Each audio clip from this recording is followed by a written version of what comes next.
అందరికీ నమస్కారం. ఈరోజు లైవ్లోకి రావడానికి ప్రధానమైన కారణం ఏంటంటే ఆల్రెడీ కొంచెం చీకటి అయింది, అర్జెంటుగా రావాల్సి వచ్చింది. రావడానికి ముఖ్య కారణం ఏంటంటే ఈరోజు ఆమంగల్లో పుట్టిన అభ్యర్థి కాబట్టి ఈ ఆమంగల్ ఊరి మీద ప్రేమతోని ఈరోజు నైట్ రావాల్సినంత అవసరం లేదు. యాక్చువల్గా పొద్దుగాలనే మాట్లాడాలనుకున్నా. అయితే ఈ ఊళ్ళో నేను చిన్నగా ఉన్నప్పుడు ఆడుకుంటూ ఇట్లా గ్రంథాలకు సైడ్ పోయేది.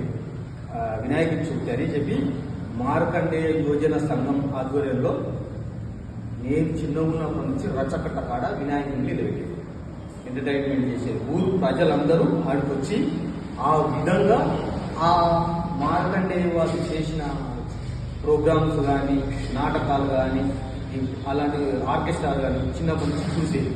ఆ విధంగా ఆమంగల్కు రచ్చకట్ట అనేది ఒక ఊరుకు గుండెకాయలాగా ఉండేది. అలాంటి రచ్చకట్టను ఈరోజు మన ఆమంగల్ మున్సిపాలిటీ అయిన తర్వాత ఇంకా వేరే ప్రోగ్రామ్స్ చేస్తూనే ఉంటుంది.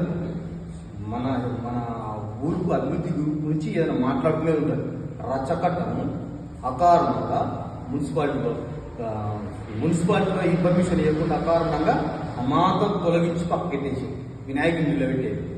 ఎందుకు ఇలాంటి అహంకారమైన పనులు ఎవరు చేస్తున్నారు? మున్సిపాలిటీ నిద్రపోతుందా? ప్రజల చేతి ఎన్నుకొని ప్రజలు మొన్న కూడా 2-3 సంవత్సరాలు అవుతుంది. మాధవ ఇక్కడ ఆంజనేయ గుడిని కూడగొట్టి అకారణంగా గుడిని కూడగొట్టి నేలమట్టం చేసేసి ఇంకెన్ని అరాచకాలు చేస్తారు? ఒక ఆయన ఈ ఊర్లో పెద్ద మనిషికి రచ్చకట్ట ఎట్లా తీసేస్తారా అన్న వ్యక్తి ఇవాళ ఏం చేస్తున్నా వ్యక్తి కుల దగ్గర రచ్చకట్ట కుల దగ్గర ఎవడన్నా గణేష్ నిలబెట్టి ఊర్లో పెద్ద వినాయకుని పెట్టి మార్కండేయ యోజన సంఘం ఈ రచ్చకట్ట ఊర దిగి స్థలం మార్పిడి చేస్తాం.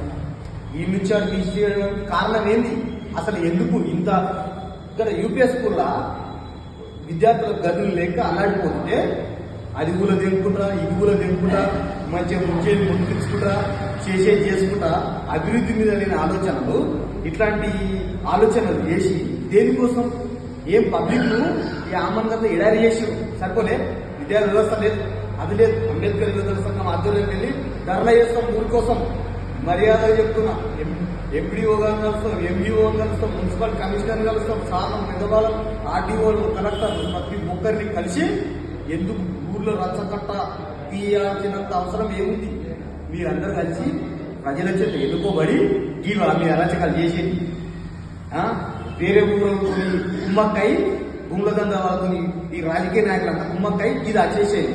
మర్యాద చెప్తున్నా, ఎట్లా రచ్చకట్ట ఎట్లా కూడా దగ్గర అట్లా రచ్చకట్ట కంప్లీట్ గా చేసే వరకు ఊర్లో ప్రతి ఒక్కరిని ఏకం చేసి కలెక్టర్ గారిని కలుస్తా, ఆర్డీఓ గారిని కలుస్తా, పెద్దవాళ్ళందరినీ కలిసి ఇన్ని సంతకాలు అన్ని సేకరణ అయిన తర్వాత కులదెంగొద్దని సంతకాలు అన్ని సేకరణ మొత్తం చేసిన తర్వాత కులదెంగడానికి కారణాలు ఏందో చెప్పాలి.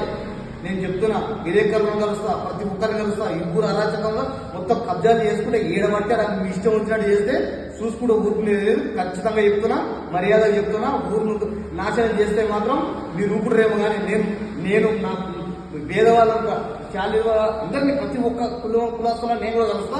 ఎందుకు కూలగట్టిన కారణాలు ఏందో ఖచ్చితంగా చెప్పాలి. మున్సిపాలిటీ కమిషనర్ గారిని కూడా కలుస్తా, చైర్మన్ గారిని కూడా కలుస్తా.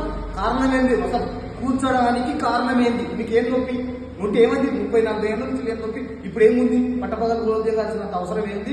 దీని మీద కారణం చెప్పకపోతే మాత్రం చాలా ఎంతటి వాళ్ళనైనా సరే విడిచిపెట్టేది లేదు. ఊరికి నాశనం చేస్తే మాత్రం చూసుకుంటూ ఊరుకునేది లేదు. అంతే.